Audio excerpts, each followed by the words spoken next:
O meu desejo aqui é que o Ariel me mostre, à luz da Bíblia Sagrada, que prostração diante de imagens em ambientes culticos, para que se tenha contato com Deus, para glorificá-lo, não é idolatria. Envolver o uso de imagens em culto, dizendo usá-las para ter contato com Cristo e com o sobrenatural, à luz da Bíblia, Antigo Testamento, Novo Testamento, história da igreja, é idolatria. De qual igreja protestante você está falando? Diversos. Pronto, então eu vou lhe dizer o que você não conseguiu dizer. Embora Cristo tenha assumido a natureza humana, ele não a assumiu para fornecer modelo a escultores e pintores. Essas imagens que vocês se prostram e adoram são vocês que fazem. Olá, terráqueos, como é que vocês estão? Eu sou o Rogério Vilera, está começando mais um Inteligência Limitado. É hora de cada um se apresentar aqui. Já veio, então você começa a sua câmera aqui. Dá um oi pro pessoal, se apresente. Boa tarde, galera. Meu nome é Ariel Lazari. Eu estudei arqueologia em Israel, morei 5 anos lá. Foi onde eu aprendi hebraico. Estudei também filosofia. E sou hoje um apologeta católico, ou seja, eu defendo a igreja. Mostro que é razoável crer na igreja católica, encontrar Jesus Cristo dentro da doutrina católica. Agradecer ao Vilela aí pela oportunidade de fazer o debate aqui e ao pastor por ter aceitado debater comigo aqui. E vamos lá. Pastor, sua câmera é aquela, é a primeira vez que você vem, então se apresente. Eu quero meu presente inútil para deixar no cenário. Tá certo.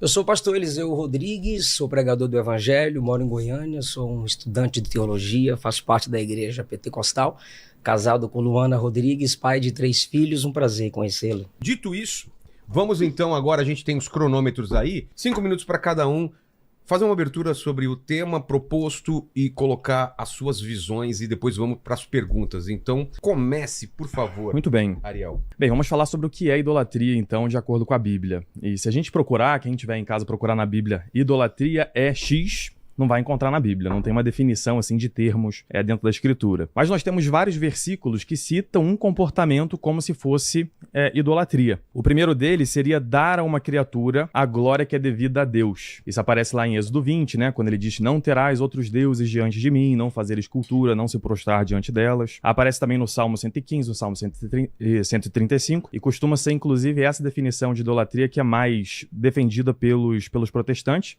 e nós católicos concordamos com ela. Depois tem outro tipo de idolatria, que é tentar adequar Deus ao meu entendimento. Então, na verdade, eu passo a ser Deus. Eu defino o que é Deus, mesmo que eu coloque isso em outra criatura. Por exemplo, isso acontece lá em Êxodo 32, no episódio do bezerro de ouro. A primeira vez que aparece o nome de Deus, aparece com um bezerro desenhado. Ou seja, são judeus que estão dizendo que aquele ali, que Adonai de Shomron e sua Ashtoreth. Então a gente sabe que os judeus pela Bíblia, né, eles tiveram muita dificuldade em entender o que é Deus e resistiram ao ensinamento de Moisés. Isso é como em Êxodo 32, eles tentando dar uma imagem para Deus que não é aquilo que Moisés está pregando. E quando nós vamos para o Novo Testamento, a definição de idolatria que aparece especificamente em Colossenses 3:5 é a avareza. Também aparece em Efésios 5:5. A avareza que é idolatria.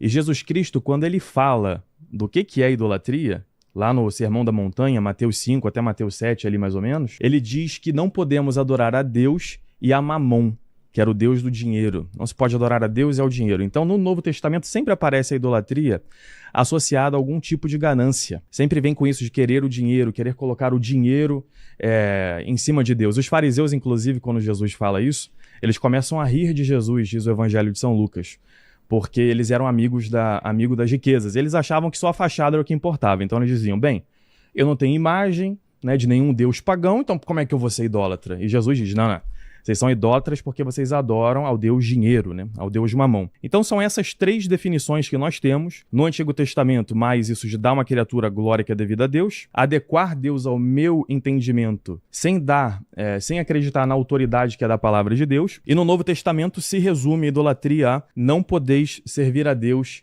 e às riquezas. Idolatria vem do termo ídolo, onde está envolvido todo uma construção de palavras, que se origina no eidos, forma, aparência, figura. Portanto, idolatria é literalmente o culto àquilo que é visível. Se vivemos por fé e não por vista, segundo aos Coríntios capítulo 5, versículo 7, a fé é o firme fundamento do que não se vê, Hebreus capítulo 11. E Deus nunca foi visto por ninguém, claro, antes da encarnação, João 1,18. Isso implica dizer que qualquer tentativa de se conectar com o transcendental, através de coisas não criadas por Deus ou qualquer objeto se torna idolatria. Tudo que o Ariel citou é idolatria, mas o fato de anular um não significa que o outro não seja.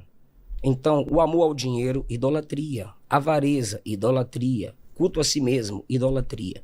Envolver o uso de imagens em culto, dizendo usá-las para ter contato com Cristo e com o sobrenatural, à luz da Bíblia, Antigo Testamento, Novo Testamento, história da igreja, é idolatria. O meu desejo aqui é que o Ariel me mostre, à luz da Bíblia Sagrada, que prostração diante de imagens em ambientes culticos, para que se tenha contato com Deus, para glorificá-lo, não é idolatria. Feita as apresentações, é a hora então do primeiro bloco, então vamos para o vídeo. Primeiro bloco, tema livre. Cada debatedor fazendo de 3 a 4 perguntas. Para cada pergunta, 1 minuto 30 segundos para perguntar, 5 minutos para responder, 3 minutos para réplica, 2 minutos para tréplica. A minha primeira pergunta para o pastor é por que Colossenses 3:5, Efésios 5:5 mostram lá que a avareza é idolatria. Em Mateus 6:24, onde está o teu tesouro, aí está o teu coração, também coloca a idolatria como a ganância, não poder servir a Deus e ao dinheiro. Ou em Mateus 4, de 8 a 10, a tentação no deserto que Jesus passa, também de idolatria, se prostre diante do diabo e o adore, e eu te farei dono de todo esse mundo. Também tem a ver com a ganância. Em Marcos 7, versículos 9 a 13, os fariseus invalidam o mandamento de Deus, dizendo que tudo que eles tinham era curban, ou seja, por ganância eles estavam também cometendo idolatria. Se o Novo Testamento o tempo inteiro fala de idolatria como avareza, por que existe hoje dentro do protestantismo um farisaísmo de falar muito de imagens, de coisas que são externas, e não se fala, por exemplo, do fenômeno de pastores, por exemplo, cobrando para pregar? Porque você pega o Papa, por exemplo, quando ele vem para o Brasil, a gente não paga nada para ele. Quando o bispo visita a minha diocese, né, a minha paróquia, a gente também não paga nada para ele. A liderança da Igreja Católica não cobra nada para fazer suas pregações. E os padres vivem de um jeito bem simples, inclusive. Por que tanto foco em acusar uma idolatria de casca, que seriam essas imagens, e não atacar justamente essa cobrança para pregar, que é a idolatria? Primeiro, o meu foco aqui no debate é a idolatria da Igreja Católica Romana, que você propôs o debate ao ver uma pregação minha, reagi, propôs o debate, eu aceitei. Segundo, de qual igreja protestante você está falando? Diversas. Pronto, então eu vou lhe dizer o que você não conseguiu dizer. A igreja neopentecostal prega sim o que você está pregando. Coloca o evangelho como produto, a igreja ao mercado, a mensagem também ali é vendida e o pastor pode ser facilmente considerado um mercadejante da fé. Agora, assim como no catolicismo romano, há muitos que não subscrevem a teologia de sua igreja, vamos dizer assim, no meio protestante também tem. O termo protestante foi o próprio catolicismo que criou para nós. Se você conhece o pentecostalismo clássico, o nosso quadrilátero é Jesus Cristo salva, batiza com o Espírito Santo, cura e breve vem. Essa é a essência da mensagem pentecostal e não pentecostal. Sim, sobre receber. Padres recebem pelos seus trabalhos, batismos na maioria das vezes casamentos na maioria das vezes que são contratados, os padres sim recebem para lhe dar um sermão. Eu nunca recebi em nenhum casamento que eu fiz. Existem padres famosos no Brasil que são milionários, são ricos, e sobre pregador receber para pregar. A Bíblia dá margem, não a ser pesado a igreja nenhuma, mas quem vive do altar deve receber, sim, daqueles que pelo altar, simbolicamente falando, claro, do púlpito para a igreja, recebe a ministração do estudo e do peso da mensagem daquele camarada. Mateus capítulo 10, digno é o obreiro do seu salário. Paulo disse a Timóteo que aquele que prega e governa bem no culto ao Senhor, ele é digno de duplo honorário.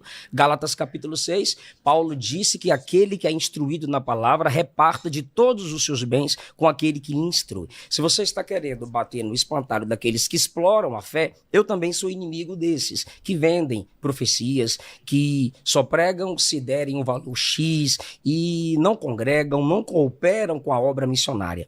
Além disso, existem muitos pregadores e cantores missionários que podem sim prosperar, podem sim enriquecer, principalmente com as redes sociais. Você vende cursos, eu como pregador tenho os meus cursos, eu tenho 16 livros escritos. Nas igrejas onde eu prego, as pessoas compram minhas coleções, prometem uma oferta e me dão o dobro, o triplo, e também Deus nos dá sabedoria para saber administrar, investir o nosso dinheiro e assim continuar cuidando da obra de Deus, da nossa família. Então, quando a Bíblia fala sobre o amor ao dinheiro, ela está falando sobre você quebrar princípios para ficar rico, desprezando a viúva, desprezando o pobre, colocando o dinheiro acima da sua dependência de Deus. Isso é idolatria. Mas você vê um pastor prosperar, um padre prosperar por saber administrar, eu não vejo isso como idolatria. Sobre taxas assim para batismo, para casamento, né? São taxas muito pequenas comparado com pagar para que o padre vá fazer uma missa, por exemplo. Ninguém tem que pagar para o padre celebrar a missa nos domingos. O dízimo, inclusive, é uma coisa que é livre dentro da Igreja Católica, né?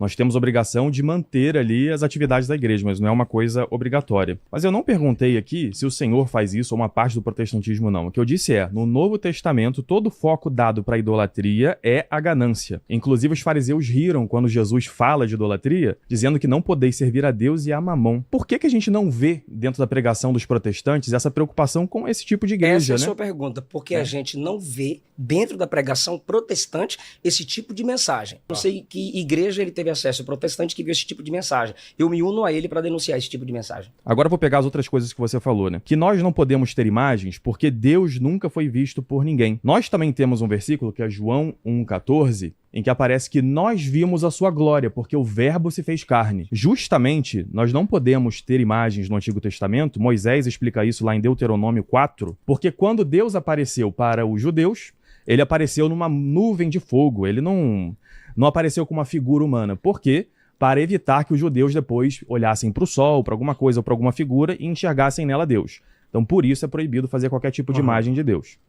Quando nós vamos para o Novo Testamento, o Evangelho de São João já começa dizendo isso, que o verbo estava junto de Deus, o verbo era Deus, e o verbo se fez carne e habitou entre nós. Então essa sua primeira objeção aqui já muda no Novo Testamento, porque nós podemos ver a Deus. A carta de São Paulo aos Colossenses, no capítulo 1, já no versículo 5, diz que ele é a imagem perfeita do Deus invisível. Então agora, quando nós lembramos de Deus, a gente não lembra de uma nuvem de fogo, de uma névoa que a gente não consegue definir. Nós lembramos de um homem que é Jesus Cristo. E um homem pode ter as suas fotos, pode ter suas pinturas. Quando nós pensamos em um homem, a gente lembra da imagem dele. Então esse primeiro princípio que o Senhor trouxe não se sustenta. Deus nunca foi visto por ninguém. Esse mesmo versículo continua dizendo que o Filho, que está aqui, pode revelá-lo para as pessoas. Ou seja, através de Jesus Cristo, nós podemos ter imagens de Deus, porque agora nós lembramos de uma pessoa específica. Não é mais como lá em Deuteronômio 4, em que Deus era uma névoa que ninguém poderia enxergar. Agora Deus está acessível à nossa imaginação e à nossa vista. Eu não disse que não se pode ter imagens. Eu não disse que Deus nunca foi visto por ninguém. O que eu disse é contrário à doutrina do culto no Antigo e no Novo Testamento, imagens representantes de Deus para o culto. Então eu não sou totalmente contrário à imagem, pois eu tenho fotos da minha família, dos meus pastores, ok. Aí você usa que através de Jesus, agora nós podemos ver Deus. Sim, Jesus encarnou, mas não deixou nenhum ensino que se permita entender a possibilidade de se fazer imagens dele. Embora Cristo tenha assumido a natureza humana, ele não a assumiu para fornecer modelo a escultores e pintores. B. Ele afirmou que não veio revogar a lei ou os profetas, e as imagens são proibidas pela lei e pelos profetas quando usadas para culto, para representar Deus ou ter contato com o divino. Terceiro, ele afirmou que sua presença corporal não seria de proveito para a igreja e prometeu que estaria junto de nós pelo Espírito, João capítulo 16, versículo 7. Se ele vive em nós pelo Espírito, já somos os seus templos. Que ligação há entre o santuário de Deus e os ídolos? Pelo significado que eu falei na introdução, que é imagem, aquilo que se vê. Último, Jesus Cristo é o mesmo hoje e eternamente. Quando foi que ele permitiu ser lembrado por imagens? Quando ele mudou o que disse a Tomé, Você creu só porque viu, bem-aventurados que não viram e creram.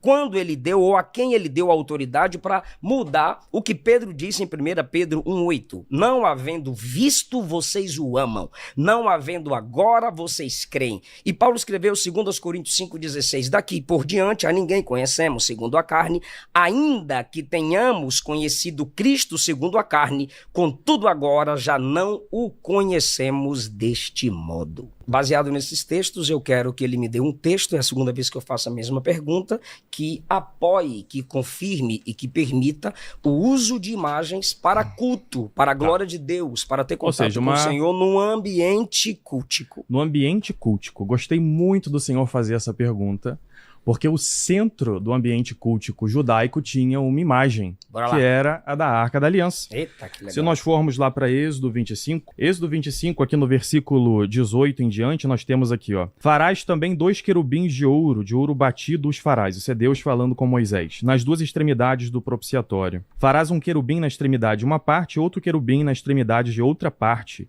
De uma só peça com o propiciatório, fareis querubins nas 2 extremidades. Os querubins estenderão as suas asas por cima, cobrindo com suas asas o propiciatório, as faces deles, de fronte uma a outra. Porás o propiciatório em cima da arca, depois que houver exposto na arca o testemunho que eu te darei. E ali virei ter a ti, e falarei contigo de cima do propiciatório no meio dos 2 querubins que estão sobre a arca do testemunho. Tudo o que eu te ordenar para os filhos de Israel. Então o que nós temos aqui é o centro do culto judaico, que é a Arca da Aliança, onde se deveriam ser feitos os sacrifícios com 2 querubins de ouro. Alguém poderia pegar aqui a passagem do Salmo 115 ou do Salmo 135 e dizer, mas se esse querubim de ouro aí, se a gente jogar ele no chão, ele vai se defender? Ele vai conseguir levantar? Então, alguém poderia dizer isso. Mas a gente vê aqui que a proibição que existia de imagens no Antigo Testamento tinha 2 aspectos. O primeiro é esse, que Deus não podia ser visto. Agora nosso Senhor Jesus Cristo está encarnado, nós vimos a sua glória, e nós que temos fé em Cristo, o tocamos, né, como diz São João. Então a gente tem sim essa presença de Cristo. E o outro aspecto é porque aquele era um povo de cabeça dura também. Então, como o Senhor disse, né, na sua casa tem imagens aí da família e tudo mais, né, que é uma coisa lícita. Mas para os judeus naquele tempo, era algo que nem isso era lícito para o povo. Justamente no ambiente de culto é onde se permitia imagem, porque você tinha aqui os querubins, você tinha também, lá em Números 21, a gente vai ver Moisés dizendo que Deus falando para Moisés para fazer uma serpente de bronze, colocá-la em cima de uma haste, e todas as pessoas que fossem picadas por serpente, quando olhassem para essa imagem, se curariam. Se a gente for para Josué, no capítulo 7, o versículo 6... nós temos aqui Josué se prostrando diante da Arca da Aliança, ó, no versículo 6 em diante. Josué rasgou as suas vestes e se prostrou em terra sobre o seu rosto, que é o verbo no hebraico ishtahu, que significa ou se prostrar ou adoração, né, dependendo do contexto, justamente porque só o fato de você se prostrar não é adoração. Se prostrou em terra sobre o seu rosto perante a Arca do Senhor até a tarde, ele e os anciãos de Israel, e deitaram pó sobre as suas cabeças. E disse Josué, ó Senhor Deus, por que com efeito fizeste passar esse povo o Jordão para nos dares nas mãos dos amorreus, para nos fazerem perecer? Então ele está ali junto com todos os anciãos, as lideranças, fazendo um ato litúrgico mesmo de oração, para que Deus o libertasse desse momento. E às vezes a gente esquece que ele estava se prostrando diante de um objeto que era de ouro, com querubins em cima. Então o Senhor disse, né, que não tem na Bíblia, em lugar nenhum, imagens no culto, como que a gente poderia ter isso, né, imagens num contexto de culto, uma prostração em contexto de culto. Eu acabei de te mostrar aqui em Josué capítulo 7, versículo 6, em Êxodo 25 e em Números 21. Sobre se prostrar, né, tem várias outras passagens também, a gente pode pegar, por exemplo, Gênesis 23, versículo 7, em que nós temos Abraão se prostrando ao comprar um terreno. Nós temos Gênesis 33, versículo 3, em que Jacó se prostra 7 vezes para o seu irmão Esaú. Você imagina, a gente visse alguém agora aqui levantando e se prostrando, levantando e se prostrando. É quase um culto, né, pagão aí para outra pessoa. Então é pra gente ver que o que acontece dentro do coração é que é a idolatria. E por isso que a gente não pode pegar o simples fato de ter uma imagem em um ambiente de culto e dizer que isso nunca aconteceu. É o que aconteceu no Antigo Testamento. Você usou Êxodo, capítulo 25, que é um gênero literário narrativo para defender a construção de imagem e, ao mesmo tempo, defender o culto católico se baseando nesse capítulo. Só que a Arca da Aliança não é imagem de ninguém que morreu. A Arca da Aliança é símbolo do trono de Deus. Você tem os anjos lá, né? Vou concluir. E na tampa tem os querubins, que são os representantes. Eles representavam ali aqueles que protegem a santidade e a glória de Deus. Você vê isso em Ezequiel, capítulo 1, Isaías, capítulo 6, Apocalipse, capítulo 4. Em nenhum momento há ordem divina para se prostrar diante da arca para culto. Se em Êxodo capítulo 25 mandou fazer imagens, Êxodo 20 proíbe a construção de imagens para culto, e Êxodo 32, Deus puniu quem fez imagem fora de sua ordem. Ariel, a arca Deus mandou fazer, o bezerro Deus não mandou fazer. Então, eu queria que os ouvintes me entendessem agora. O que Deus mandou fazer é ornamento. A imagem que Deus não mandou fazer é idolatria. É pecado usar imagem, fazer imagem que Deus não mandou fazer para culto. Você usou Josué capítulo 7. Josué, primeiro, se prostrou em temor, frustração. Segundo, o gênero literário de Josué é narrativo, não normativo. Ali não tem regra para culto. Não há mandamento em nenhum texto para se curvar diante de imagem. Eu te desafio a me provar. A arca não era a imagem nem de uma pessoa, nem de um Deus. Era o símbolo de um trono, do governo de Deus. Ao se prostrar, Josué estava particularmente indicando que ele estava se submetendo à direção divina. O mandamento a respeito da arca nunca foi se prostrar. São dois. Então, se a gente está lendo um texto, tem que saber o que é mandamento e o que é comportamento. Uma narrativa que simplesmente aconteceu.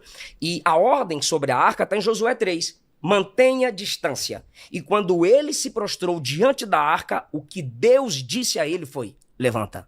Então você percebe que não há nenhum tipo de mandamento no Antigo Testamento para que se prostre diante da arca como imagem para se cultuar ao Senhor. Você citou a serpente que Deus mandou fazer. Legal. Quando Deus mandou fazer, ele falou para olhar para a serpente, não se prostrar, não orar e não clamar. Só esqueceu de falar que no segundo livro dos Reis, capítulo 18, quando essa imagem foi idolatrada, o juízo de Deus veio, ela foi quebrada, destruída, porque se prostrar perante aquilo era idolatria, portanto, pecado. Se basear nesse texto é imaturidade teológica. Vamos lá, esse negócio de texto descritivo, narrativo e dogmático, isso não está na Bíblia. Isso é uma distinção que foi inventada no século XVIII, que contraria claramente 2 Timóteo 3,16, que diz que toda escritura é útil para argumentar, corrigir e trazer o povo para plena perfeição em Cristo. Então você não pode ter uma parte da escritura que não é inspirada ou que não tem sentido. Um texto narrativo seria um texto que não seria usado para nada. E eu vou mostrar para vocês que Jesus interpreta a escritura como eu. Eu mostrei que Moisés tinha ambiente de culto e os judeus esculturas, e que nós também podemos ter. Inclusive, queria confirmar se eu entendi bem, pastor. O senhor disse que se a gente tivesse anjos, por exemplo, ornando as nossas igrejas, e que a gente não pedisse intercessão para ele, estaria tudo bem, então. Eu não disse isso. Não poderia ter também. À luz da Bíblia, imagem sem a ordem de Deus, para culto, orar a anjo, pedir intercessão de anjo, através da imagem, se prostrar diante de imagem é idolatria. Você ter imagem de anjo... Pelo que eu entendi, a pergunta dele é: pode ter o anjos, mas se não tiver oração, pode ter. É isso? Essa é a minha pergunta. Isso, pode? Para mim, isso não é idolatria. Se você tem a imagem se você tem fora do ambiente de culto... fora? Não, mas dentro do ambiente de culto, a gente viu aqui que os judeus tinham imagens, né? Para lá, mas nenhum deles se prostrou diante da imagem, Ariel. Nenhum deles cantou. Eu acabei de ler Josué. Josué se prostrou diante da Arca da Aliança. Não, eu já expliquei que... É o texto narrativo, então deixa eu continuar. Não, eu repito. Quando Josué se prostrou, foi Josué se prostrando, não foi? Não tem mandamento para ninguém se prostrar. A ordem... Porque ou seja, é a distinção de mandamento e narrativo. A ordem de Deus... Então, isso? Atitude dele foi se prostrar. Quando ele acaba de falar, a primeira coisa que Deus fala para ele é: levanta. Mas corrigindo, porque ele se prostrou? Deus mandou ele se levantar. Ou seja, Deus mandou ele se levantar. Claro que fisicamente a postura foi corrigida. A gente pode pegar outra passagem. Josué também é um que se prostrou bastante na Bíblia. Então ele se prostrou também diante do anjo do Senhor que apareceu para ele. E esse anjo aí, você sabe o anjo corrigiu ele? Um anjo comum. Não mandou se levantar. Isso, como não tem um mandamento, você diz assim, tem a descrição lá de que tem imagens, mas não tem um mandamento de que tem que ter. Então a gente não pode justificar a nossa prática de ter em ambiente de culto imagens, porque não tem um texto normativo. Não tem um texto normal. Ou Êxodo 25, número 21, certo? Isso. Tá, então vamos lá. Êxodo 21 tem que ser lido com o segundo Reis. Em Mateus, segundo Reis, assim, é que o problema do povo ter usado aquilo para idolatria é como se alguém chegasse na igreja hoje e oferecesse uma macumba lá para uma imagem de Nossa Senhora. A propósito já acontece. Não tá escrito isso lá. Ué, mas é isso, o povo começou a oferecer incenso para serpente de bronze.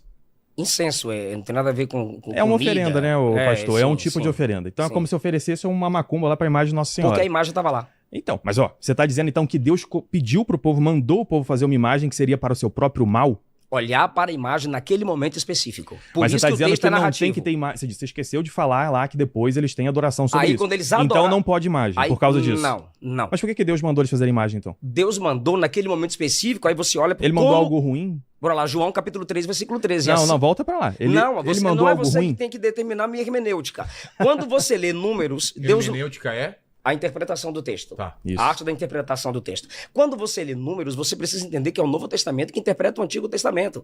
Como os apóstolos interpretaram o texto. Isso, como com Jesus interpretou o texto. Eles não interpretaram dizendo o texto normativo e descritivo. Jesus falou o que sobre o texto?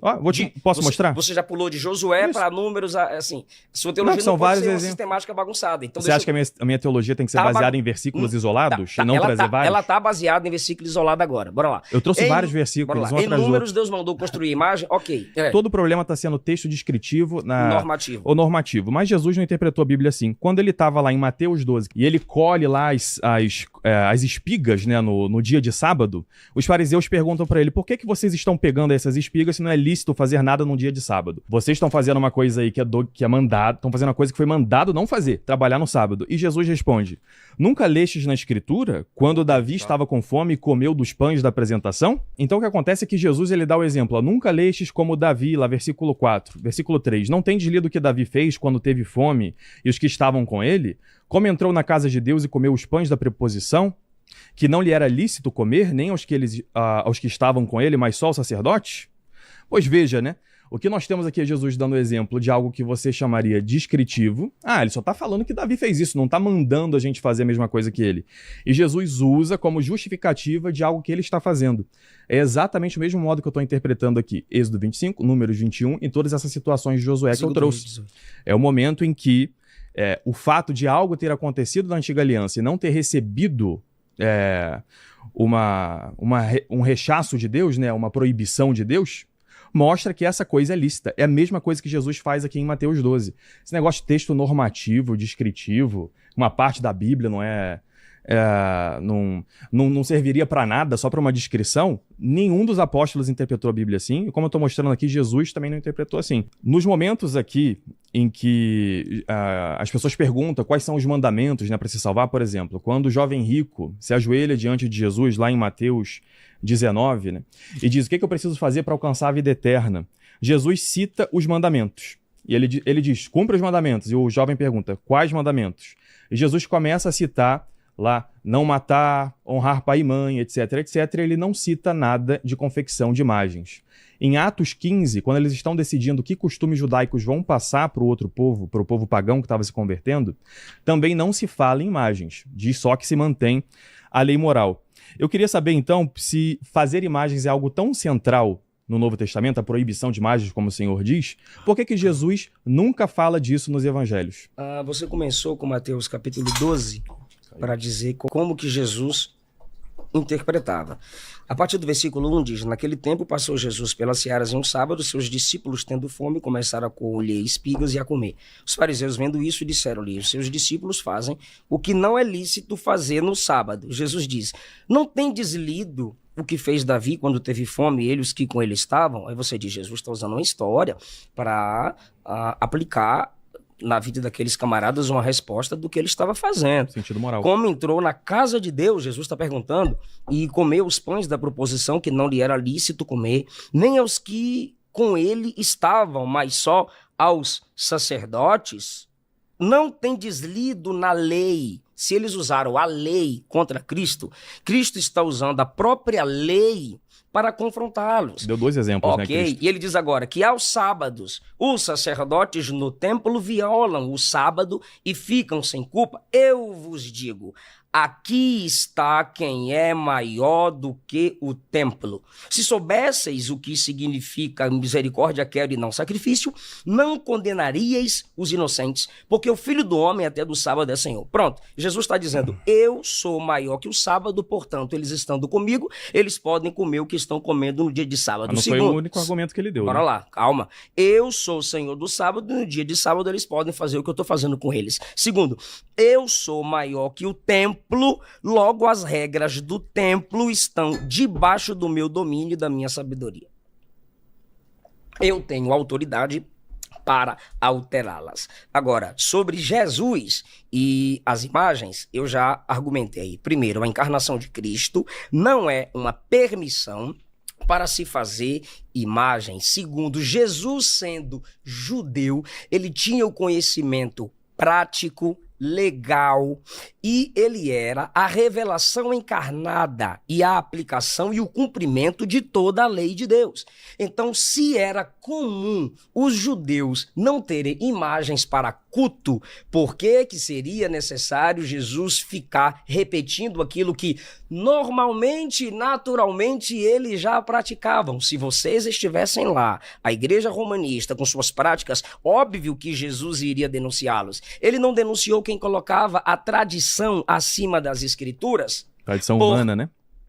Como a tradição de vocês. Portanto, Jesus não tinha necessidade de bater nesse mesmo ponto, porque era normal não terem imagens. Agora perceba, se ele é a própria encarnação, ele veio para cumprir a lei e os profetas, tá claro que se ele está cumprindo a lei e os profetas, não há imagens ao redor de Jesus. Não tem culto às imagens para que se conecte ao Pai que enviou o próprio Filho encarnado. E o que Jesus ensina mostra a não necessidade das imagens, a doutrina da invisibilidade de Cristo e do Espírito. Não rogo somente por esses, mas por aqueles que pela tua palavra hão de crer em mim, sem necessidade de imagens. O que ele disse a Tomé? Porque me viu, creu. Bem-aventurado quem não vê e crê.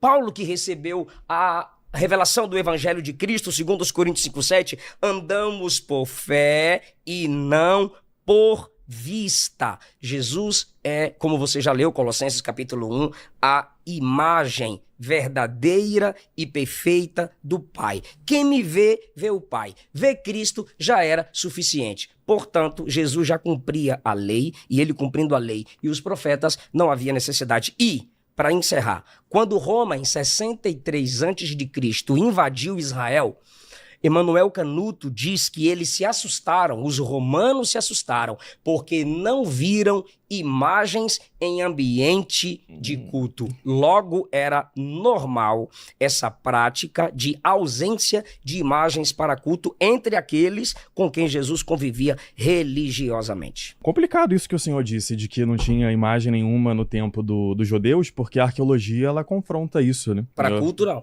Por exemplo, dentro da sinagoga de Tiberíades, por exemplo, é um lugar que você até se assusta porque tem uma imagem do zodíaco no chão. Quem for lá em Israel visita a sinagoga de Tiberíades, você vai ver isso. Mas da mesma Essa é a época? primeira coisa. Ariel, Século I. estamos falando de imagens entre eles para cultuar ao Senhor. Para culto, não. Desde quando vieram do cativeiro, você sabe que isso não era permitido. Bem, a primeira coisa é isso, né? Visitar qualquer sinagoga do século I, você vai ver, sim, diversas imagens lá. Como o senhor disse, que não eram usadas, assim, para função de culto. Mas os judeus usavam, sim, muitas imagens para função de culto.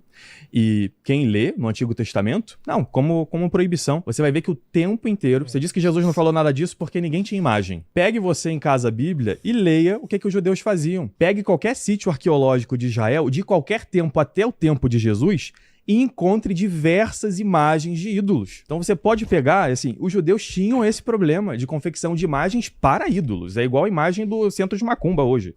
Não é igual a imagem que a gente tem na igreja. Então tinha esse problema. Se fosse algo tão importante, né, tão central na Nova Aliança, Jesus veio para completar a lei, para dar, assim, o sentido pleno dela, né?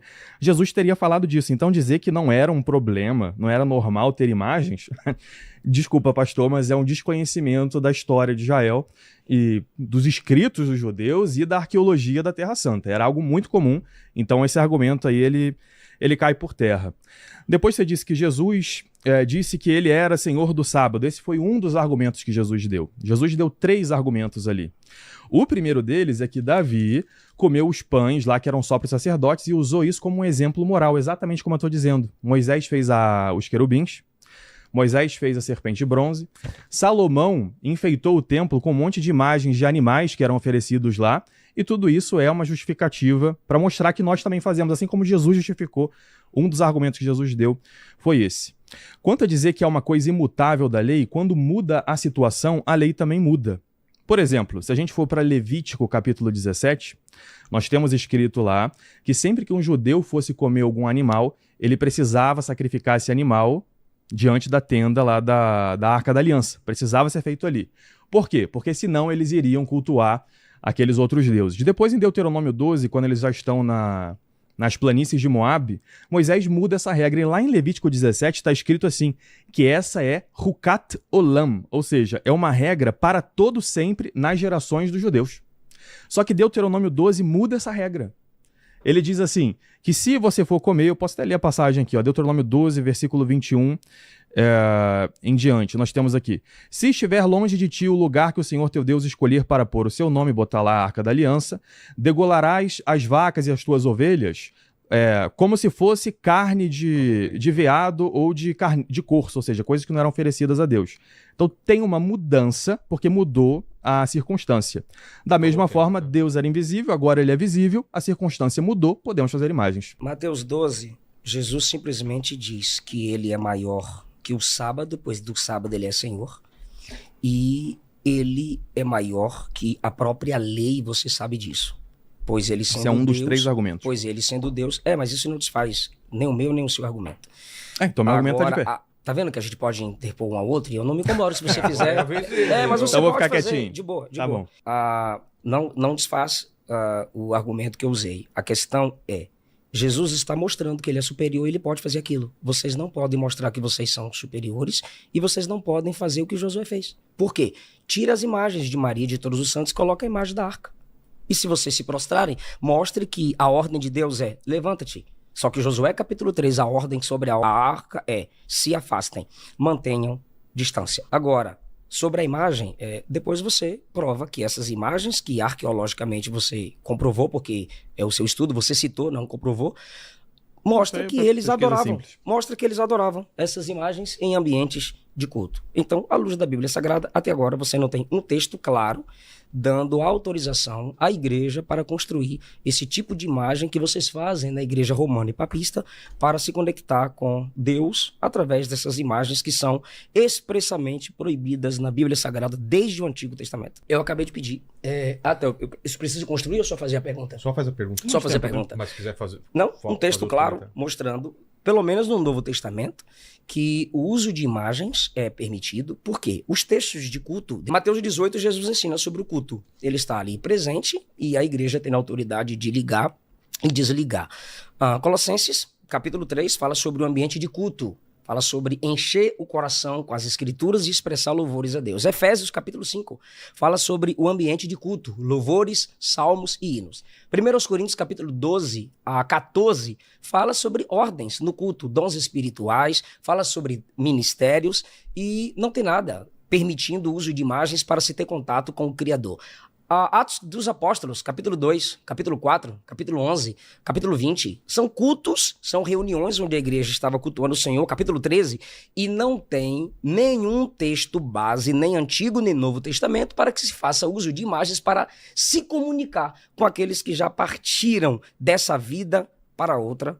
Então, me dá um texto claro, Ariel, mostrando que se pode sim se valer de imagens para, com verdade, como vocês testemunham, se conectar com o Criador. Bem, a igreja ela tem autoridade para fazer essas definições, como o senhor bem trouxe em Mateus 18, né? Tudo que ligares na terra será ligado no céu, ou para Mateus 16, que quando ele fala para Pedro que ele tem a chave do reino dos céus, se isso tem um princípio dentro da Escritura. Eu mostrei que várias coisas, Jesus, por exemplo, diz que a lei do divórcio, que existia na lei no Antigo Testamento, foi feita por causa da dureza do coração. Se a gente for lá para Levítico, também como eu trouxe aqui, nessa mudança de Levítico 17 para Deuteronômio 12, Moisés também, em Deuteronômio 4, explica por que não era necessário fazer imagens, e quando uma situação muda, por exemplo, agora as pessoas não podem mais ir até a Arca da Aliança para matar seus animais, ele diz que passa a ser permitido matar um animal fora do ambiente de culto, mesmo que lá em Levítico 17 ele tenha dito que é uma hukat olam, uma regra para sempre. Nós temos em Lucas 10,16, quem vos ouve é a mim que ouve, quem vos rejeita é a mim que rejeita, e quem me rejeita, rejeita aquele que me enviou. Então a igreja tem autoridade para pegar esses exemplos bíblicos, assim como Jesus fez em Mateus 12, e tirar ensinamentos. Eu vou dar um exemplo de um ensinamento que a igreja tirou da Escritura com esse raciocínio, que não está escrito um mandamento claro para se fazer isso e que o Senhor acredita, que é trocar o sábado pelo domingo. O domingo é um dia santo em que nós nos reunimos, todos os cristãos, com exceção de alguns, né, agora algumas denominações, mas a do Senhor, que é a Assembleia, certo? Uhum. Se reúne também no domingo, né? E não tem um texto no Novo Testamento que diga que agora temos que sair do sábado para o domingo. Uhum. Eu mesmo, várias vezes, imagino que o senhor também já respondeu essa dúvida para pessoas que perguntam: e aí, tem na Bíblia alguma coisa mostrando que agora tem que ser o domingo? Uhum. E a gente tem passagens que mostram o princípio disso aí. Os cristãos já aparecem de alguma forma se reunindo no domingo. Em Atos 15, quando os judeus, os apóstolos e os anciãos se reúnem para debater o que deveria passar adiante, o que nós temos do judaísmo que deve continuar com aqueles pagãos que se convertem para o cristianismo? Porque tinha gente que queria, por exemplo, continuar com a circuncisão. Graças a Deus isso aí já foi resolvido de uma forma bem clara, né? Mas também tinha outras coisas, por exemplo, comer carne de porco, as restrições todas que existem dentro do sábado, inclusive a restrição das imagens. Elas são coisas que são específicas dos judeus. Os outros povos não tinham isso. Em Atos 15... os apóstolos dizem que nós, o Espírito Santo e nós, apóstolos e anciãos, apóstolos e aqueles que foram escolhidos pelos apóstolos para serem seus sucessores, que isso são os anciãos, eles decidem, o Espírito Santo e eles, nada impor da lei de Moisés aos pagãos que não fosse comer lá a carne sacrificada aos ídolos. Que depois em 1 Coríntios 10, São Paulo vai até mudar. Impor quem? Aos pagãos que se convertem ao cristianismo, né? E depois em 1 Coríntios 10 até isso vai mudar também. Ou seja, tudo que era da lei, as luas novas, a proibição das imagens, o sábado, todas essas coisas que eram específicas dos judeus, que eram um germe da lei, chegaram ao seu ápice no Novo Testamento. Então a guarda do sábado, agora nós estamos no domingo, ou seja, a criação não acabou mais no sábado, temos um novo dia, o 8º dia, que é o dia da atividade, o dia da ressurreição. Comer carne de porco não mais, por quê? Porque agora todos os povos são chamados a fazer parte da igreja, não só os judeus, era um símbolo disso. E da mesma forma as imagens. Os judeus, como explica Moisés em Deuteronômio 4, não viam a Deus, mas o verbo se fez carne e vimos a sua glória.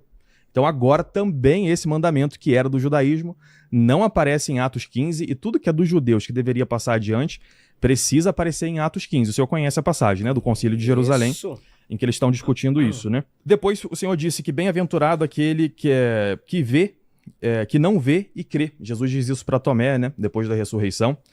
Só que usar isso para dizer que a antropologia diz que não precisa mais de nada físico para a gente se conectar com Deus é um salto, e é a antropologia moderna que diz isso, porque a antropologia clássica mostra que nós somos corpo e alma, e o corpo, quando Deus criou lá em Gênesis, ele viu que era bom. Tanto que Jesus deixou nos seus sacramentos sempre um elemento material. Por exemplo, o batismo, ele diz para Nicodemos lá em João 3, que quem não renascer pela água e pelo Espírito não pode fazer parte do reino dos céus. Na instituição da Eucaristia, ele diz que é necessário o pão, partir o pão e depois comungá-lo para fazer parte dessa comunhão com Deus, que é a Santa Ceia, ou a Santa Missa, né, dentro do ambiente católico. Então sempre tem, Tiago diz para ungir com óleo aqueles que são enfermos. Então nós sempre temos nos sacramentos algo material.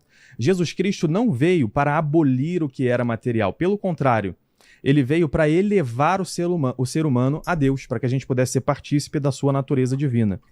Então dizer que a gente não pode fazer imagem porque a gente está no momento espiritualista, isso é uma heresia gnóstica, que não reconhece a bondade inerente da matéria no Novo Testamento. Vou tentar começar aqui de trás para frente. Deus não é contra a matéria, concordo? Por isso ele fez o corpo humano, mas o corpo humano foi Deus que fez. O homem conforme a sua imagem e semelhança. As imagens que vocês se prostram e adoram são vocês que fazem. Segundo, o sacramento. O sacramento começa assim sendo visto, mas quando você come e bebe, ele se torna invisível, pois ele parte para dentro de você. Mateus capítulo 10, o contexto é o envio dos 12. E Jesus disse naquele momento, quem rejeitar a mensagem de vocês estará rejeitando a mim. Quem não escutar suas palavras, saiam daquela casa. E no dia do juízo, eles vão se ver comigo. Estou enviando vocês como ovelhas ao meio de lobos. Aqui Jesus está anunciando a perseguição que esses pregadores sofreriam ao serem enviados. Outra coisa que você disse, que o uso de imagem mudou onde? Me mostra a igreja primitiva usando imagens para cultuar. Atos dos Apóstolos, nesses textos de culto que eu te falei, a igreja tendo a necessidade de uso de imagens para cultuar. Não tem. É impossível. A Didaquê, a doutrina dos 12 apóstolos, um dos documentos mais antigos do cristianismo primitivo, final do século I e início do século II, não apoia explicitamente o uso de imagens no culto, não menciona o uso de ícones ou imagens sacras nas celebrações litúrgicas. As imagens das catacumbas de Roma, de Dura Europos, não eram invocadas nem cultuadas. E Eusébio disse que o uso de imagens era costume pagão. Então, na igreja, nesse sistema cultico que nós temos, onde Jesus se reúne com os discípulos, Atos dos Apóstolos, e nas cartas, não há uso de imagens para se conectar com o divino. Bom que o pastor trouxe até o nome da igreja, né? Eu queria que todo mundo visse, porque uma coisa é a gente falar, outra é ver a igreja de Dura Europos, né? De Dura Europos, é mais ou menos de 233 ano do Senhor. Eu passei algumas imagens para a equipe, não sei se vocês conseguem mostrar aí pro pessoal, que é uma igreja que estava fora do Império Romano. Ela fica ali na Mesopotâmia, eu trouxe até uma foto do mapa também onde ela fica. E por não ter perseguição no lugar em que ela estava, a gente sabe que o Império Romano cada hora era uma coisa, né? Era muito complicada. Ó, vou mostrar aqui. Eles conseguiam fazer imagens. Então, ó, isso aí, por exemplo, é uma foto da pesca milagrosa, né? Um afresco, né, que eles tinham dentro da igreja. Lindo, né? Pode ser a igreja mais antiga que existe, inclusive, Sim, no mundo, porque é de um lugar que não tinha perseguição romana. Os romanos perderam aí o domínio sobre essa região. Nós temos aqui também a cura do paralítico. Então você vê aí eles levantando o paralítico e Nosso Senhor Jesus Cristo ali curando ele, tá ali em cima. É claro que não é assim uma arte no seu ápice renascentista, né? Mas você vê que assim que eles não tinham perseguição romana, fizeram igrejas com imagens. São as mulheres indo ver a Nosso Senhor ressuscitado no sepulcro. Então o que eu queria mostrar é que é isso, né? Assim que os cristãos puderam fazer igrejas, eles já fizeram com imagens. E o texto de Eusébio que o Senhor citou, na história eclesiástica, inclusive, ele diz que na época já dos apóstolos, a gente tinha uma imagem, lá em Cesareia de Filipe, hoje é Bânias, lá em Israel, de bronze, uma mulher ali, a hemorroísa, né, sendo curada por Jesus. Então tem Jesus e a mulher se levantando. Ele não diz que isso é paganismo, ele também diz que tinha imagens de Pedro e de Paulo, né, ícones pintados deles. Ele diz que os apóstolos não se opuseram a isso, porque isso era algo que os judeus não faziam, era completamente proibido para eles, mas em Atos 15 essa proibição não passa para os pagãos, tanto que eles não exigem que seja feita a circuncisão e tudo mais. Então eu queria perguntar pro pastor, primeiro, sobre domingo, o senhor falou aí, não respondeu por que segue o domingo e não o sábado, sendo que não tem nada escrito falando isso. Eu vou dizer por que eu sigo. Eu sigo a autoridade da igreja e quem vos ouve é a mim que ouve, quem vos rejeita é a mim que rejeita. E tem indícios disso na escritura, assim como tem indícios que a gente pode também fazer imagens e a autoridade da igreja a permite. Depois, eu tô entendendo que o senhor está dizendo que uma coisa é ter imagens. Então assim, essa igreja de Dura Europos, por exemplo, tem essas imagens, mas elas não eram cultuadas. Tudo bem. Então se uma imagem não é cultuada dentro da igreja... já vou formular a pergunta. Então, se tem, pelo que eu entendi, o senhor disse que se tem imagens que não são cultuadas, tudo bem, poderia ter. Imagens didáticas ali, que é uma forma de pregar o evangelho. Igual a minha Bíblia aqui, né? Ela é papel e tinta. Se eu beijo essa Bíblia, eu levanto ela e digo que é a autoridade suprema. Eu não estou dizendo que é o papel e a caneta que é essa autoridade, né? Mas é o evangelho que ela contém. Da mesma forma, uma imagem com uma parábola, uma imagem de alguma coisa que aconteceu no evangelho, também é uma forma de transmissão do evangelho, ou uma música que a gente faz também, né, para Deus, e que a pessoa chora quando está ouvindo essa música, não é para a música nem para o cantor que a pessoa está fazendo isso, é uma forma de transmitir o evangelho, igual o papel e a caneta aqui estão transmitindo. Então, se a gente pode ter sem culto, eu queria que o Senhor definisse o que é adoração.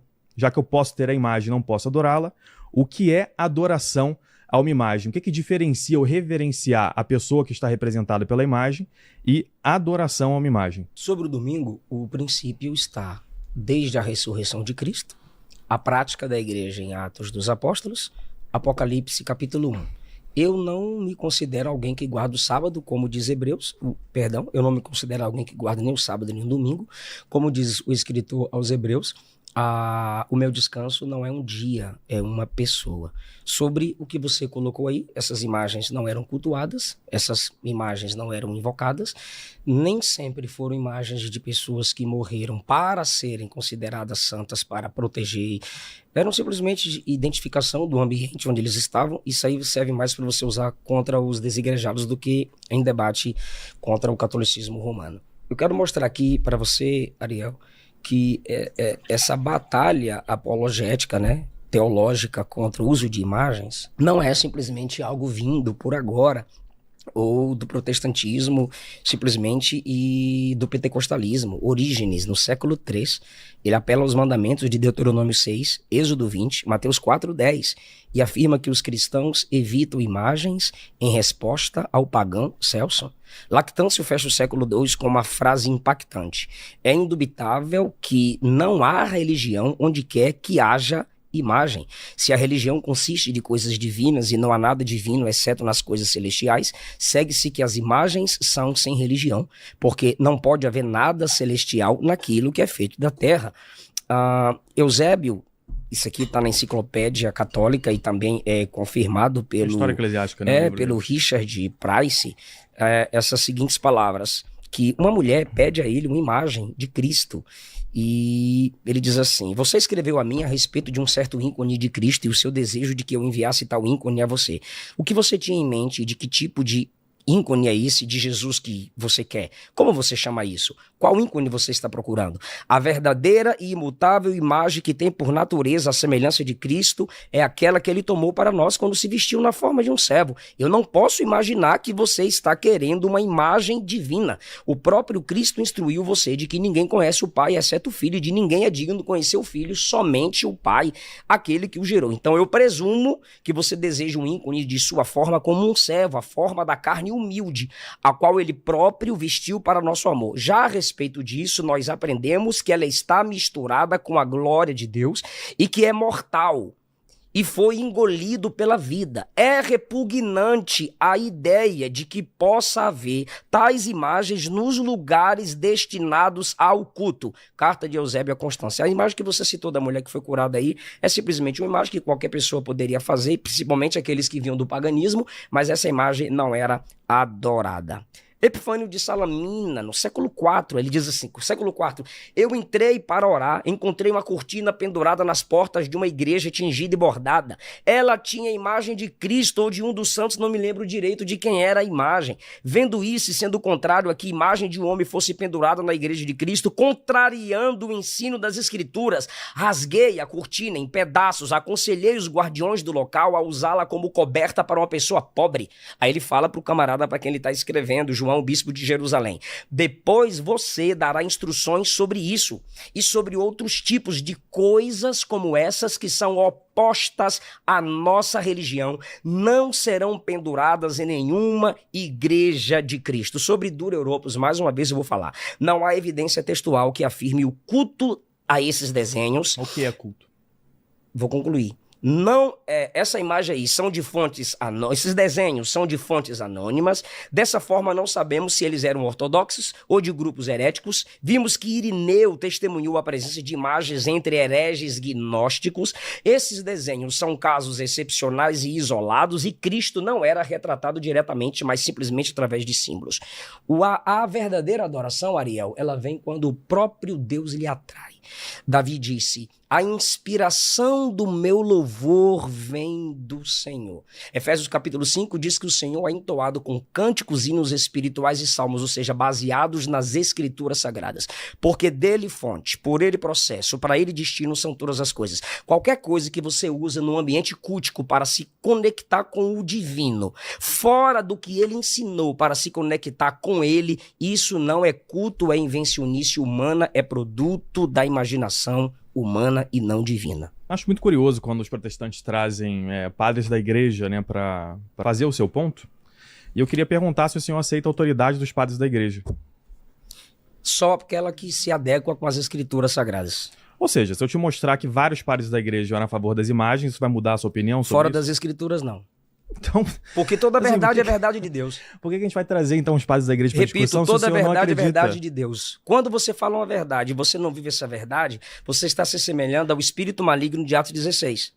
O senhor trouxe aqui padres da igreja como uma autoridade para mostrar que o senhor está certo. Histórica. Você acredita na autoridade deles? Dos padres da igreja? Desde que eles falem conforme as escrituras sagradas. Ou seja, é a escritura no fim das contas. Se eu te mostro que outros padres fazem uma interpretação diferente disso aí, como por exemplo São João Damasceno, o grande crítico dos iconoclastas, não vai adiantar de nada, né? Forjou documento para comprovar o que ele estava querendo dizer. Forjou documento, enfim, isso aí é discussão acadêmica sobre Isso, o aí que você é. tenta provar. Mas o fato é que ele conseguiu vencer a crise iconoclasta. né? Não Então conseguiu tem- vencer, que é por isso que eu estou aqui. Claro que venceu. Isso no século VIII, depois quem criticou pela próxima vez depois do século Mas VIII? toda heresia, durante vários tempos, elas são ressuscitadas e devem ser sempre Do combatidas. século VIII em diante, qual é a próxima vez que se criticam as imagens? Não importa se lá não foi criticada. A questão é que a cada tempo que as heresias se afloram, Deus sempre levanta uma nova geração para porque combater. Deus, ele disse que as portas do inferno não prevaleceriam contra a igreja. E não prevalece. E do século VIII até, o senhor não disse quando que se critica de novo as imagens, nesse período, a igreja foi abandonada por Cristo? Não, Deus sempre teve os seus remanescentes, como vocês... Quando eu digo vocês, o sistema do qual você faz Mas parte... cadê eles, do século VIII em diante? Bora lá. O sistema do qual você faz parte estava assassinando, matando, prendendo, silenciando qualquer um. Você tem prova de que a igreja tem, matou a história alguém? prova. Você tem prova de que Eu a vou igreja- colocar no meu canal e te marco, pode ser? Tem prova de Coloca que a no meu igreja Instagram. matou pessoas Matava, que eram contra o assassinava uso das pessoas imagens. que se levam... Calma, eu não disse isso. Pessoas que se levantavam contra seus dogmas e suas doutrinas. Logo, como que eles poderiam falar com liberdade qualquer tipo de coisa? Até porque muitos dentre vocês A prova de que eles aceitavam o poderiam- culto às imagens. A Porque a maioria... prova é que no século VIII teve uma grande discussão e quem trouxe o tema de não usar as imagens foi o imperador, não foi nenhum dos bispos da igreja. Foi Ariel, à nenhum luz dos da fiéis. Bíblia, o uso de imagens no culto é idolatria, sim ou não? Bora voltar pro tema? Vamos voltar aqui Vamos, então. ó. deixa ele terminar e depois você tem trap. Beleza, então, primeiro, o Senhor não mostrou um versículo em que na Bíblia diz que o domingo é o dia da reunião dos cristãos. Que tem que abandonar o sábado. Não tem um versículo dizendo que não é mais para guardar o sábado, o domingo e passar a nossa E não reunião vou mostrar, pro porque domingo. não tem. Porque não tem, Como você não vai exatamente. mostrar nenhum texto apoiando o uso de imagem no culto, porque não tem. Exatamente. Então por que o Senhor faz os cultos no domingo? Essa é a primeira pergunta, assim, não tem, ele diz que não tem no Novo Testamento um texto que diz que agora tá ok a imagem. Mas ele guarda o domingo, não guardar, né, no sentido de guardar repouso, mas faz o seu culto no domingo, o dia da ressurreição. Você traz um princípio que é o dia da ressurreição e diz que por isso a gente mudou. Pois a mesma coisa aqui, Atos 15 não fala das imagens, como não falou do sábado, eu também posso trazer as Não imagens. É uma incoerência do Senhor aí. Depois, padres da igreja não adianta trazer, porque mesmo que eu prove, o Senhor não vai aceitar. No fim das contas, vai dizer que contraria a Bíblia, etc, etc. Então, Com certeza. é uma discussão meio louca. Depois, não definiu algo muito importante. O Senhor disse que pode ter imagens didáticas, né? Por exemplo, um desenhozinho, Bíblia para crianças, tem lá um monte de desenho e tal. Pode ter imagens didáticas, mas não pode ter adoração. Queria que o Senhor definisse o que é a adoração à imagem e o que é só para uso didático. E outra coisa, não podemos trazer nada para o culto que não está ordenado na Bíblia. Esse princípio, se for levado às últimas consequências, e Deus é a verdade, a gente precisa levar até as últimas consequências, não tem muito sentido, porque nós usamos, por exemplo, microfone na nossa celebração, alto-falante, telão, o que for. Tem algum lugar da escritura que manda fazer assim? Ou eu tive, inclusive, recentemente num debate com um desigrejado que falou: onde lá tá mandando fazer uma igreja? Você tem que construir uma igreja para se reunir. Mas é óbvio que a gente precisa de uma igreja pra gente se reunir. Da mesma forma que é óbvio que tem que ter um microfone, e é óbvio que nem tudo que tem no culto precisa estar ordenado no Novo Testamento, assim como o domingo também não está ordenado especificamente, mas nós acreditamos que é o dia do Senhor. Então, essas duas perguntas eu faço para o Senhor. De novo, domingo e o que é adorar imagem e por que não é reverenciá-la ou só usar para didática. O domingo, eu já te respondi. O princípio está a ressurreição de Cristo, cultos, Atos dos Apóstolos, cultos nas cartas às igrejas do Novo Testamento, Apocalipse capítulo 1. O princípio está aí. Como você disse, a igreja vivia nessa prática pós-ressurreição de Cristo. Eu não descanso espiritualmente no dia, meu descanso espiritual é numa pessoa. Eu cultuo na segunda, na terça, na quarta, na quinta. A adoração é em espírito, em verdade. Não seguimos mais calendários judaicos. Você não tem princípio nem do Antigo Testamento. Você se esforçou, mas desrespeitando o texto para mostrar pelo menos um princípio do Antigo Testamento para aprovar o seu uso de imagens no culto. Agora, microfone. Quem se ajoelha diante do microfone para cultuar a Deus? Telão. Quem se prostra diante de telão para cultuar a Deus? Para que é o telão? Para comunicar com as pessoas, ouvir e entender a mensagem. Vocês não escreveram para isso durante a história da igreja, para comunicar com as pessoas? Esses desenhos que você acabou de mostrar na igreja em Durorama não foi para comunicar com as pessoas? Para que o microfone? Para que o telão? Pronto, se você concorda, então você não poderia ter usado esse argumento. Claro que sim, é o argumento para as imagens. Bora lá. Não, a imagem, você tem que entender que os apóstolos e Cristo deixaram as escrituras para nós instruirmos as pessoas e não as imagens. A imagem, vocês se prostram, vocês choram, vocês oferecem incenso, vocês oferecem saltério, vocês cantam, vocês invocam, vocês dão atributos divinos a mortos que já estão com o Senhor. Agora é o seguinte, ninguém cultua parede, telão, nem microfone. A comparação não dá muito certo, desculpa, é franqueza, mas é pífia, comparado ao que vocês usam no culto, tentando se comunicar com o Criador. Mas o que é adoração especificamente? O senhor já terminou a resposta? Eu já, mas então repito. Ninguém adora se a ação do Espírito de Deus não vier ao seu espírito. Jesus diz que a adoração é em espírito e em verdade. O que é em espírito? A ação do Espírito no seu espírito. Olha para mim. Em espírito, a ação do Espírito no nosso espírito. Em verdade, baseado nas Escrituras. É ele, como disse Davi, a inspiração do meu louvor vem do Senhor. Se Deus não te atrai, você não adora. Você é só um idólatra. Você pode completar e fazer a pergunta no final. Você tem... Não, eu já defini a adoração para ele agora. Pergunta para ele. Eu vou devolver então, porque eu não entendi a sua definição de adoração. Eu defino o que é adoração. O que é adorar a imagem? O que é adorar a imagem? O que é adorar a imagem? É simples, idolatria. Para mim, na minha definição, a adoração é Deus trabalhando em você conforme Cristo disse. João capítulo 4, você não gosta de mandar as pessoas abrirem a Bíblia? Então abre a Bíblia aí, você que está em casa, Evangelho segundo escreveu João. Pastor, só para a gente não desviar do tema, eu quero saber o que o senhor define como adoração a uma imagem. Mas agora é a pergunta dele. Então quem está em casa, abre a Bíblia, por gentileza, Evangelho segundo escreveu João, capítulo de número 4, nas palavras do próprio Cristo Jesus. Evangelho segundo escreveu João, capítulo de número 4, a partir do versículo 21. Ele diz, mulher, crê-me que a hora vem, e que nem neste monte, nem em Jerusalém adorareis o Pai. Vós adorais o que não sabeis. Nós adoramos o que sabemos, porque a salvação vem dos judeus. Mas a hora vem, e agora é, em que os verdadeiros adoradores adorarão o Pai em espírito e em verdade. Para adorar tem que ser filho, adorarão o Pai. Segundo, para adorar tem que ser em espírito, ação do Espírito Santo em nosso espírito. Terceiro, para adorar tem que ser baseado nas Escrituras, em verdade. Baseado nesse texto, como que você defende um tipo de adoração relativa que acontece na Igreja Católica à luz da Bíblia? A resposta é muito simples, e por isso que eu queria que o senhor definisse o que seria uma adoração, uma imagem. Eu perguntei, o senhor voltou para adoração a Deus, é isso aí. A pergunta agora é minha. Eu já falei várias vezes o que é adorar a imagem, mas, idolatria. Disse, como eu defendo uma adoração, uma imagem? A gente não defende adoração à imagem. Será? O que nós prestamos é uma reverência àquelas pessoas que morreram em Cristo. Porque nosso Senhor ensina pra gente lá em Lucas 20 que Deus não é um Deus de mortos, mas de vivos, pois todos vivem para Ele. Ele é Deus de Abraão, Deus de Isaac, Deus de Jacó.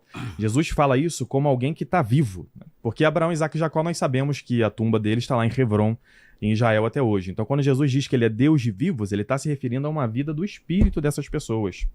Se a gente for também para João 11, nós vamos ver lá nosso Senhor dizendo para Marta que quem crê nele, ainda que morra, viverá. E quem crê nele está vivo, jamais morrerá. No capítulo 11 de São João. Jesus traz esses princípios na Escritura, como o senhor bem disse sobre o domingo também, princípios que estão na Escritura, de que as pessoas que creem nele jamais morrerão. Elas estão vivas, o seu espírito está vivo nelas. Em Romanos 8, São Paulo diz que nada nos separará do amor de Cristo, nem mesmo a morte. Ou seja, nós estamos vivos para Deus a todo momento quem crê em Cristo, mesmo que essa pessoa tenha o seu corpo separado da sua alma.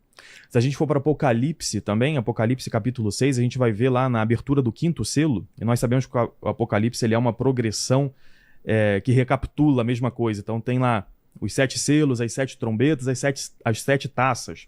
Todas elas falam do mesmo fenômeno, cada vez com mais enfoque, assim como Daniel também tem essa progressão que recapitula. E os 4 selos se referem aos 4 cantos da terra, né? Norte, sul, leste, oeste, o que acontece nessa terra. E o 5º selo é aquilo que acontece no céu. E a gente vê as almas daqueles que foram imoladas por causa de Cristo, clamando a Deus por justiça. E Deus pede que elas esperem um pouco mais para a ressurreição, até que se complete o número daqueles que são eleitos. Então o que nós temos são esses princípios na Escritura de que os santos estão vivos. Mortos que já estão com o Senhor, né? Como o Senhor mesmo trouxe aqui em alguma das suas falas, né? Então são pessoas que morreram, mas estão vivas em Deus. Essas pessoas já não são elas que vivem, é Cristo que vive nelas. Elas completaram em sua carne, como diz a carta aos Colossenses, o que falta a paixão de Cristo. Então, se aqui nessa terra nós rezamos uns pelos outros, eu tenho esse costume da intercessão, que é ordenado no Novo Testamento. Eu rezo inclusive pelo Senhor. Ordenado. Nós rezamos pelos outros, né? Se nada nos separa do amor de Cristo, por que no céu essas pessoas não vão rezar por nós? Se existe um respeito imenso pela figura dos apóstolos, inclusive lá em Atos 19, as pessoas pegam as roupas de São Paulo e ela faz cura essa roupa, né? Ela cura ali as doenças das pessoas, cura os paralíticos, só as roupas de São Paulo. Quem dirá agora que São Paulo vê face a face a Deus? Ele, quando estava aqui, as suas roupas faziam curas. Quem dirá agora, né? Ele diz que ele via só como que por um espelho. E ele mesmo dizia, quem se julga em pé, cuidado para que não caia. Então ele mesmo sabia que ele estava numa situação em que ele podia perder a sua salvação e as roupas deles faziam essas curas. Quem dirá agora ele no céu não vai interceder por nós?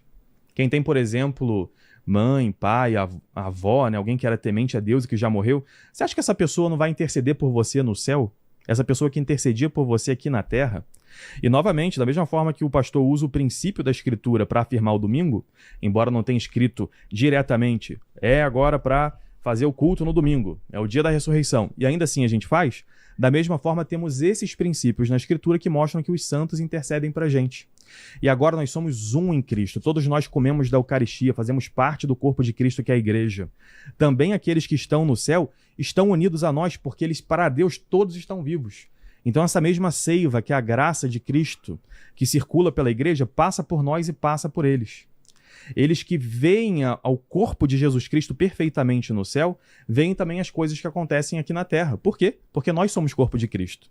Se alguém acredita que nós somos corpo de Cristo e que os santos no céu contemplam a glória de Deus, já estão com essas vestes brancas, como diz o Apocalipse, essas pessoas estão vivas e podem interceder por nós. Por isso que nós reverenciamos os santos. Agora, nós só reverenciamos os santos porque eles foram salvos por Deus, salvos por Cristo. E eles deram a sua vida por Jesus Cristo, como diz Apocalipse capítulo 6, que eles foram imolados por causa do Cordeiro, e é o Cordeiro que sofreu neles.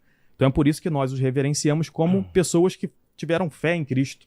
E quando reverenciamos esses santos, estamos, na verdade, adorando a Deus que os salvou. Oração aos mortos é diferente da oração dos que já morreram.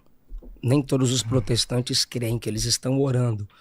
Tem um estudo da Bíblia de Estudo Pentecostal que fala sobre essa possibilidade, mas a oração deles, porque estão vivos em Cristo, não significa que nós devemos orar a eles. Não tem nenhuma base bíblica para isso.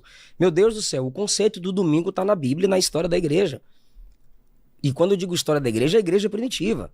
Essas pessoas que você citou debaixo do altar morreram num período de perseguição. Vocês oram a mortos que nunca souberam o que é isso. Eles apenas estão se lembrando do mal que fizeram a eles e eles entregam isso a Deus. Não tem gente orando ali a eles. O verbo ali que você leu de Apocalipse está conjugado no passado. Já aconteceu, foi ordenado a descansar. O versículo 11 diz que eles fazem parte de um grupo selecionado, mártires. Se for assim, o dogma de vocês deve ser alterado para orar apenas aos mártires. E mesmo assim não teria base bíblica.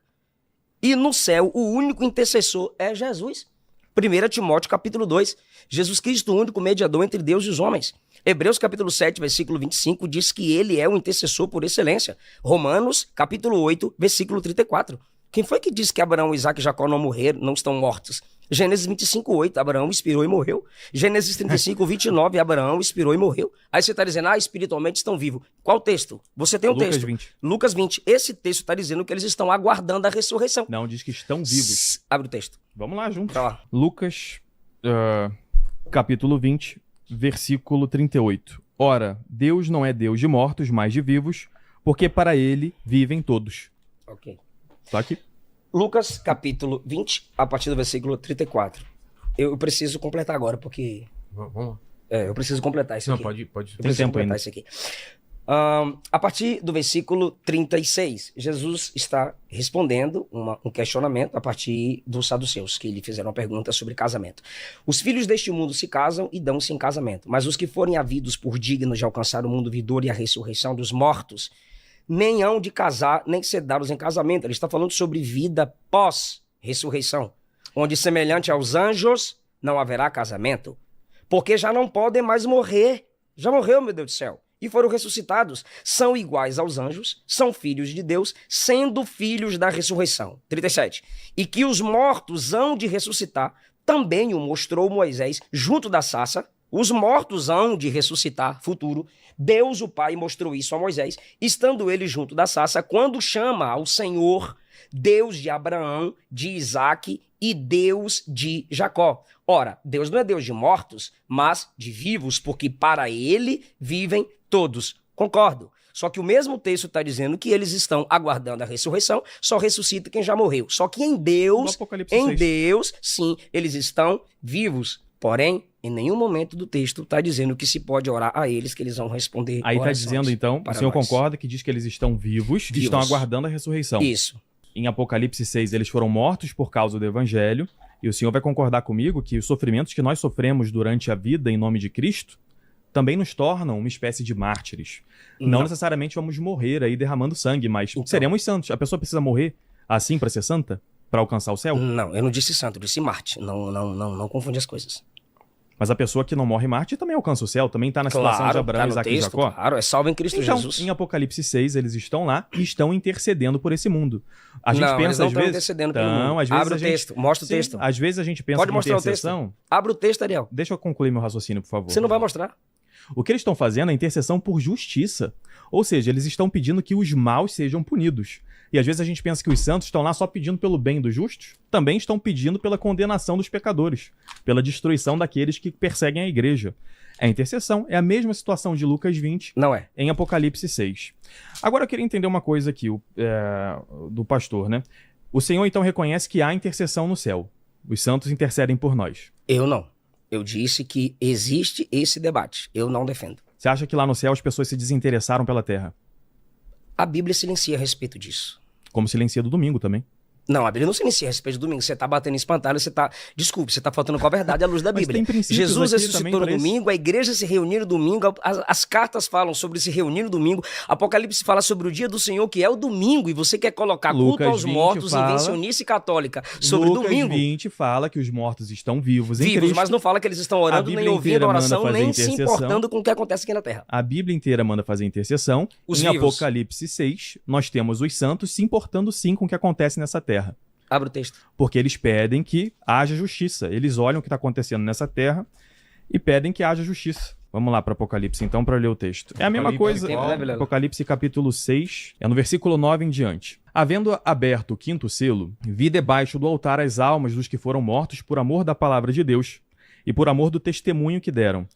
E clamavam com grande voz, dizendo: até quando, ó verdadeiro e santo dominador, não julgas e vingas o nosso sangue dos que habitam sobre a terra? Ou seja, eles estão vendo que ainda não aconteceu essa vingança. Eles sabem que não aconteceu. Não fere o texto, Ariel, por favor, te peço. Eles sabem que ainda não aconteceu a vingança, Eliseu? Bora lá. Eles sabem que não aconteceu a vingança? Até quando, ó verdadeiro e santo dominador, não julgas e vinga o nosso sangue daqueles que habitam sobre a terra? Ou seja, eles sabem. Sim, eles sabem do que aconteceu com eles. Os que habitam na terra nos assassinaram. Quando é que o Senhor vai fazer justiça? Eles estão falando com Deus a respeito do que falaram com eles. Mas eles sabem que não aconteceu a justiça ainda. Eles sabem o que está acontecendo na terra. Eu não disse que eles perdem a consciência, mas você também não pode dizer que eles se tornam oniscientes nem onipotentes. Mas eu não falei em momento algum que eles se tornam oniscientes. Para ouvir esse tanto de gente orar tem que ser. A gente não sabe se eles ouvem todas as orações. Então, mas olha só, o senhor acredita que a revelação aqui nessa terra, uma pessoa poder saber o que está acontecendo com a outra? Acredito. Por que não aconteceria no céu? Bora lá. Aqui na terra, para eu saber o que está acontecendo com a vida dele, 1 Coríntios 12 deixa claro. Só por profecia, visão ou revelação. Tudo agora, bem, no céu, para a pessoa saber do que está acontecendo aqui, Davi diz que quem está lá não passa para cá. Não tem um texto bíblico dizendo que quem morreu em Cristo tem ciência do que está acontecendo aqui com a gente. Romanos 8 diz que eles são corpo de Cristo e que nada nos separa de Cristo, inclusive a morte. Então mostra no texto. Não vou pegar o texto porque qualquer um pode conferir. Então que o texto quem nos separará, eu sei de cor esse texto, quem nos separará do amor de Cristo? Sim. Nem a morte, nem a vida, nem os anjos, nem as potestades pode nos separar do amor de Cristo. Pronto, eles morreram e estão junto com Cristo. O pecado é pior que a morte. Se você está tratando a morte como uma separação. E é. Ué, mas o que a gente vê é Jesus dizendo que todos estão vivos para Deus. A morte separa. Em João 11 ele diz que quem crê nele jamais morrerá. Ele trata a ressurreição como duas etapas. A alma viva em Deus e depois a ressurreição dos corpos. Ariel, João capítulo 11. Quem vive e crê em mim nunca morrerá. Quem vive fisicamente e crê em mim nunca morrerá espiritualmente. E quem já morreu... Exatamente. Não morre. Ok. Concordo. Não está dizendo que escuta a oração. Não está Então eles dizendo estão para você separados oferecer. de nós? Estão Se separados nós aqui de nessa nós. terra, Estão separados de nós. se nós- Fisicamente estão fisicamente separados eu de nós. concordo com o senhor. Isso. Agora, se nós aqui na Terra podemos ter revelação e a gente olha para Deus como que por um véu, um espelho, como diz São Paulo, por que quem está no céu vendo a Deus face a face não vê as coisas que acontecem aqui, não podem receber? O que Paulo tinha revelação? Sim, claro. Visão. Sim. E no fim do seu ministério ele disse: combati o bom combate, terminei a carreira e guardei a fé. Pronto, acabou a carreira, deixa o também cara disse descansar. Por que você tem que se Não, mas importar? rezar pelos outros é se cansar? Se cansa? É batalha ou não é? É guerra, nós somos a igreja militante. É, mas a gente vê em Apocalipse assume a 21 e que os santos que estão no céu, inclusive, reinam com Cristo. Ou Reinam seja, com Cristo. Aí já e é é eternidade. antes do fim dos tempos. Ou Não, seja, eles não, estão Ariel, dentro aí do eles combate. estão- Apocalipse 19 tem a descida do Senhor em glória. Apocalipse 20 mostra já o sentido de novo céu e nova terra. Apocalipse 21 e 22 já é a igreja em glória. Você está confundindo Calma, as não, mas coisas. a gente ainda tem o demônio que é solto no final dos Sim, 1000 anos. o né? 1000 ano, milênio e tal. Então Ó, é eles ainda estão é antes reinando do com fim. Cristo sobre o mal. Olha o que você quer dizer que Se tem a ver eles uma coisa reinam com a com outra. Cristo, eles estão na guerra contra o demônio que ainda não foi aprisionado Então no eles estão inferno. lutando agora numa guerra contra que tipo de demônio? Sim, pô, eles já estão garantidos na glória, estão Pronto. rezando por nós, que somos os que ainda podemos perder a nossa salvação. Não, isso aí é tradição sua, não tem base bíblica nenhuma pra Eu isso. acabei de mostrar aqui, Apocalipse 21, Eles, Lucas 20, quando Romanos João diz que 8, eles reinam com Cristo, são Ariel, várias quando passagens. João diz que eles reinam com Cristo, Ariel, é uma linguagem para dar certeza de que aquilo de fato acontecerá, meu Deus do céu. É tão certeza que acontecerá que Paulo diz que já somos predestinados, já somos glorificados nele. Já somos glorificados, Ariel? Não. A gente começa a nossa santificação Pro- aqui. O Espírito Santo começa em nós a santificação aqui. O que Sim. Paulo está dizendo quando ele conjuga o verbo no passado é dando certeza que de fato isso acontecerá. É porque, para ele, a batalha pessoal Já dele tá- já terminou, ele já tá no Como céu. João diz sobre Mas eles. a batalha da igreja continua. E Continua. nós somos um A igreja com São militante. Paulo. Isso. Isso, a igreja Não, militante. somos um com Cristo. Mas se eu sou um com Cristo e Paulo é um com Cristo, nós não somos um? O texto não está dizendo que Paulo está lutando pelas batalhas na terra. Deixa o cara descansar. Ele mesmo falou: combati o bom combate, terminei a carreira e guardei a fé. O problema é que Ele- achar que quem morreu já acabou a batalha pela igreja contraria Apocalipse 21, porque é só no final em que nós temos a condenação ao inferno do demônio. Sim, Então a eles igreja ainda está estão na aqui. Eu batalha. edificarei a minha igreja, as potestades do inferno não prevalecerão contra ela. Onde é que essa igreja Paulo é a já igreja não militante? Paulo já não tem mais perigo, mas ele ainda luta por nós porque ele é um em Cristo. Filipenses 1:21. Para mim, viver significa oportunidade para pregar Cristo. Morrer é melhor ainda. Por quê? Aqui tem pecado, lá não tem. Aqui tem guerra, lá não tem. Aqui tem inimigo, lá Isso, não tem. morrer para ele é lucro. E Ok. ele, no corpo Lá, de mas Cristo, ele- quer que nós nos salvemos. Pronto, lá ele está no ambiente de paz. Aqui é ambiente de guerra. Deixa o cara descansar. Você lê o Se texto ele de diz, Apocalipse capítulo 6. pastor, Vão descansar. Se ele diz que já não é ele que vive, é Cristo que vive Aí nele, você está indo para Gálatas 2, eu estou em Sim. Filipenses 1:21. é porque eu uso vários versículos para fundamentar a minha doutrina. Eu não Mas pego um aí tem que versículo respeitar isolado. o contexto. Lá Paulo está Já não dizendo sou que ele eu não que vai voltar vivo. para a cerimônia do Antigo Testamento, que agora a vida dele é Cristo e não a lei. Esse é o contexto da carta Você acha aos que Cristo Gálatas. não vive em São Paulo? Não, eu não disse isso. Versículo 21 de Filipenses Todas 1. as ações de São Paulo não Se são por viver Cristo? me der mais Pastor, oportunidade o para senhor está ganhar... tentando fazer um discurso e não está respondendo as perguntas que eu É estou que fazendo você aqui. está desrespeitando o texto para fazer pergunta. Eu termino Filipenses 1 e você comenta, porque isso aqui é sobre morrer e estar com Cristo. Diga o Está dentro versículo do tema e aí que você me você deixa levantou falar. e não Vai. eu. Foi você que levantou esse tema. Diga o versículo e eu Filipenses falo. 1:21. Para mim, viver significa oportunidade para Cristo. Ou seja, ganhar pessoas para Cristo. Morrer é melhor ainda. Por que é melhor morrer do que ficar aqui agora, Paulo? Porque aqui tem pecado, lá não tem. Aqui eu luto contra a minha natureza, lá eu não luto. Aqui tem inimigo todo dia, lá não tem, lá é paz. 22. Sim. Se viver me der mais oportunidade para ganhar pessoas para Cristo, então na realidade eu nem sei o que é melhor, viver ou morrer. Eu estou pressionado dos dois lados. Às vezes eu tenho o desejo de ir e ficar com Cristo, ou seja, sair disso aqui tudo. Certamente seria muito melhor para mim do que estar aqui. Com certeza. Aqui eu ganho alma, lá não. Aqui eu aumento o galardão. O problema lá, é que isso depois não de tá morto, escrito. não. Isso, você adicionou Bora lá. uma coisa que não está escrita Não, no texto. claro, eu tô parafraseando, igual você tá Que tentando lá eu não fazer. ganho alma para Cristo. Ele não falou isso. Paulo ganha. Então, peraí, tem perdido no céu? Não, o que é isso? Tem Nem o quê? tem sentido. Tem essa- perdido no céu? Paulo lá continua ganhando almas para Cristo, porque ele é Combati só o bom com Cristo. combate, terminei a carreira e guardei a fé. Ariel Mas criou o Senhor próprio. mesmo já explicou Mais que um aqui versículo ele pra tinha o Paulo. risco de perder a salvação. Eu não disse isso.